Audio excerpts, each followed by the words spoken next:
Ethan Cole had never imagined that his quiet life as a janitor would ever cross paths with the world of the rich and powerful, yet fate had a way of throwing the unexpected right into his mop bucket. Widowed young and left to raise his 8-year-old daughter Lily on his own, Ethan lived each day with a quiet determination, juggling multiple jobs just to keep food on the table and a roof over their heads. He was a man of simple routines, up at dawn to pack Lily's school lunch, long hours cleaning the towering glass skyscraper of Donovan Enterprises, and late nights collapsing into bed with aching muscles and the faint smell of bleach clinging to his clothes. His world was ordinary, predictable, until one evening when the echo of high heels against the marble lobby changed everything. He had just wrung out his mop, humming under his breath, when the sound of hurried footsteps made him look up.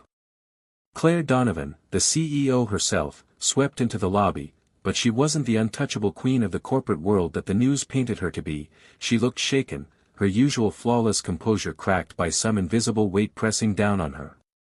Ethan froze, unsure whether to greet her or slip away unnoticed, but before he could decide, she stopped directly in front of him, her eyes wild with urgency. "Close the doors," she whispered, her voice trembling in a way that made his stomach twist with concern. Confused but obedient, Ethan hurried to lock the doors, and when he turned back, she was closer now, clutching her designer coat as though it were armor.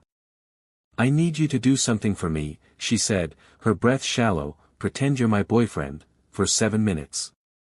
Ethan blinked, certain he had misheard, but the desperate look in her eyes was undeniable. She didn't wait for his answer. Instead, she moved closer, her hand slipping onto his arm just as 2 tall men in dark suits strode into the lobby, their sharp gazes sweeping the space like predators on the hunt. Instinct surged in Ethan, that same instinct that had carried him through late nights with Lily's fever, through funeral silence when the world felt too heavy, through every moment when he had no choice but to be strong. Without hesitation, he wrapped an arm around Claire, steady and sure, pulling her against him as though she belonged there. For a fleeting moment, her trembling stilled, her forehead brushing against his chest, and Ethan could feel how fragile she truly was beneath her icy reputation. The suited men hesitated, their suspicion flickering as they exchanged glances, but seeing Claire in the protective embrace of another man, they turned on their heels and left as swiftly as they had come. The silence that followed was thick, broken only by Claire's shaky exhale as she slowly pulled back, her eyes shimmering with something between relief and shame. "You don't know what you've just done for me," she whispered, and Ethan realized, with a strange certainty, that this 7-minute charade was only the beginning of something far bigger than either of them could have ever expected. The next few days at Donovan Enterprises were unlike any Ethan had ever known, because instead of blending into the background as the invisible janitor, he found himself haunted by the memory of Claire Donovan's trembling voice and the way she had clung to him in desperation that night, and what disturbed him most was not the oddity of the request, but the raw vulnerability he had glimpsed in a woman who was otherwise known for her iron will and untouchable confidence. Ethan tried to bury himself in work, mopping floors, polishing brass railings, fixing squeaky hinges, but his thoughts kept circling back to the warmth of her hand on his arm and the unspoken fear in her eyes. He told himself it wasn't his business. After all, he was just a janitor trying to make ends meet, not someone who could afford to get tangled in the messy world of CEOs and corporate power games. But fate, once again, refused to let him slip away unnoticed.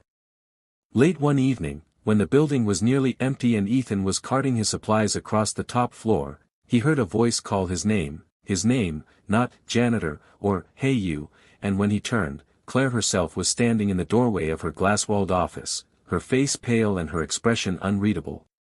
"Come in," she said softly, and though every instinct told him to keep his head down and avoid trouble, he obeyed, stepping into a world of leather chairs, gleaming desks, and panoramic views of the city that made him feel small and out of place. Claire gestured for him to sit, but she remained standing by the window, arms crossed tightly as if bracing herself. "I owe you an explanation," she began, her voice steadier than it had been that night, though her eyes betrayed a weariness that no amount of luxury could disguise. She told him about her late father, the empire he had built, and the brutal world she had inherited where every smile hid a knife. She spoke of boardroom battles, corporate sharks, and the heavy crown she wore every day just to keep the company alive. But then her tone shifted, softer, darker, as she revealed the truth about the men who had come searching for her, the truth about Derek, the man her father had forced her into an engagement with before his death, a man hungry for power, control, and dominance over everything she held dear. "He won't stop until he owns this company, until he owns me," she whispered, and for a moment Ethan saw her not as the CEO who commanded an empire, but as a woman trapped in a gilded cage, suffocating behind her own success. Ethan's chest tightened, because he knew what it was like to feel powerless, to fight battles no one else could see, and though logic told him to walk away, something in his heart rooted him in that chair. Claire turned then, her gaze locking with his, vulnerable yet resolute. "I need you to keep pretending for me," she said. "Not just for 7 minutes, longer. As long as it takes to make him believe." Ethan swallowed hard, his mind racing with doubts, with thoughts of Lily and the fragile balance of their lives, but he also thought of the way his daughter believed in heroes, and how sometimes life gave you a choice to step up even when you weren't ready. "I'm just a janitor," he muttered under his breath, but Claire shook her head, a faint spark in her eyes. "No, you're the only one who didn't flinch when I needed help." And in that moment, Ethan realized he was already in too deep, not just because he had held her once, but because something inside him couldn't bear to let go. From that night onward, Ethan's world shifted in ways he had never anticipated. For one moment he was sweeping dusty hallways and scrubbing the fingerprints off glass doors, and the next he was standing beside Claire Donovan at charity galas, investor dinners, and boardroom gatherings where men in expensive suits whispered behind their hands, wondering why the powerful CEO had chosen a man like him as her companion, a man whose calloused hands and worn shoes betrayed the truth of his life. At first, Ethan felt like an imposter, awkward in rented suits that didn't quite fit, his tongue clumsy in conversations about stocks and mergers, but Claire's hand would always find his, grounding him with the quiet assurance of someone who needed him more than she let on, and slowly, he realized that pretending wasn't as difficult as he thought because every glance she gave him, every soft laugh they shared in stolen moments, made the act feel startlingly real. Yet balancing this double life was exhausting. By day, Ethan scrubbed toilets and emptied trash cans, his muscles aching from the labor, and by night, he transformed into the mysterious man at Claire's side, smiling politely under crystal chandeliers while his mind often wandered to Lily, who sat at home with homework spread across the kitchen table, waiting for her father to tuck her in. But even Lily noticed the change when Claire visited one Saturday afternoon, her polished exterior softening as she sat cross-legged on the living room floor helping with a puzzle, her laughter ringing through their small apartment like music Ethan hadn't realized he missed, and for the first time he allowed himself to imagine that maybe this fragile arrangement could bring something good into both their lives. But danger was never far. Derek, the man Claire had been promised to, grew more suspicious with each passing day, and his patience snapped at a glittering gala where the room buzzed with murmurs of Claire's new relationship. Derek cornered them near the champagne fountain, his smile thin and dangerous as he gripped Claire's wrist a little too tightly, his voice dripping venom. "You think this charade will stop me, Claire? You think parading around with a janitor makes you untouchable?" The words stung not for their truth but for their cruelty, and Ethan's blood boiled at the sight of Claire's pained expression. Without thinking, he stepped forward, his voice low but steady, carrying the weight of every hardship he had endured. "Let go of her," he warned, his hand hovering protectively at Claire's back. The room stilled, guests pausing mid-conversation as whispers rippled through the crowd. Derek sneered, unused to being challenged, especially by someone he deemed beneath him, but when Ethan's gaze didn't waver, when the quiet steel in his tone left no doubt, Derek released Claire with a scowl, his parting words a promise of war. "This isn't over." As he stormed away, the crowd buzzed with shocked murmurs, and Claire turned to Ethan, her hand trembling in his. "You're not pretending anymore, are you?" she asked softly, searching his face. And though Ethan's throat tightened, he shook his head slowly, because for the first time in years, he wasn't just surviving, he was choosing to stand, to fight, and maybe, just maybe, to love again.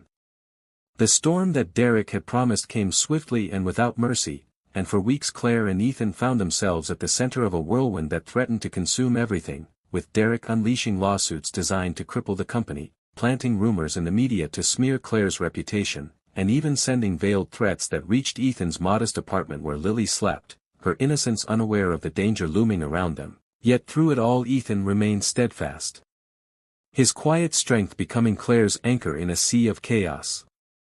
He had no wealth, no education in corporate law or politics, but he possessed something far more unshakable: integrity, courage, and the unyielding love of a man who had survived hardship and refused to bow to bullies, and it was this strength that gave Claire the resolve to keep fighting when despair threatened to undo her. The breaking point came in a boardroom meeting packed with executives and shareholders, where Derek swaggered in with his usual arrogance, certain of victory as he prepared to strip Claire of her authority and seize control of Donovan Enterprises once and for all. The air was thick with tension, the polished oak table lined with men and women whose loyalties shifted like sand, but before Derek could deliver his triumphant speech, the doors opened and Ethan walked in, not dressed in a suit this time, but in his plain work clothes, the uniform of a man who had spent years unseen, carrying a worn folder in his hands.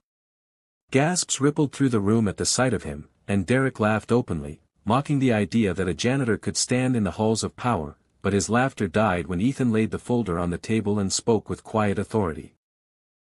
"I clean these offices every night," he said, his voice calm but unshakably firm, "and sometimes people forget that walls have ears. You thought no one was listening, Derek, but I was." Inside the folder was evidence Ethan had carefully gathered over weeks, fragments of overheard conversations, discarded documents, and carelessly left emails that revealed Derek's embezzlement, fraud, and backroom deals with competitors. The room erupted in shock, shareholders clamoring as lawyers rushed to confirm the details, and within minutes the tide had turned completely, Derek's smug expression collapsing into fury and fear as security escorted him out of the building, his empire crumbling around him. Claire sat in stunned silence for a moment, then turned to Ethan with tears shimmering in her eyes, not of sorrow but of relief, gratitude, and something deeper. "You were supposed to pretend," she whispered, her voice breaking with emotion, "but you've given me more than protection, you've given me freedom." Ethan reached for her hand, and for the first time there was no pretense between them, no charade of borrowed roles, just two people who had fought through fear and found strength in each other.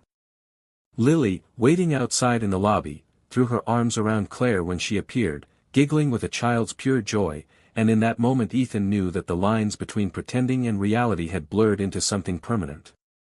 What began as 7 minutes of make-believe had transformed into a bond forged in truth, sacrifice, and love, and as Ethan looked at Claire with a steady smile, he realized he wasn't just the janitor who saved her, he was the man who had finally found where he belonged.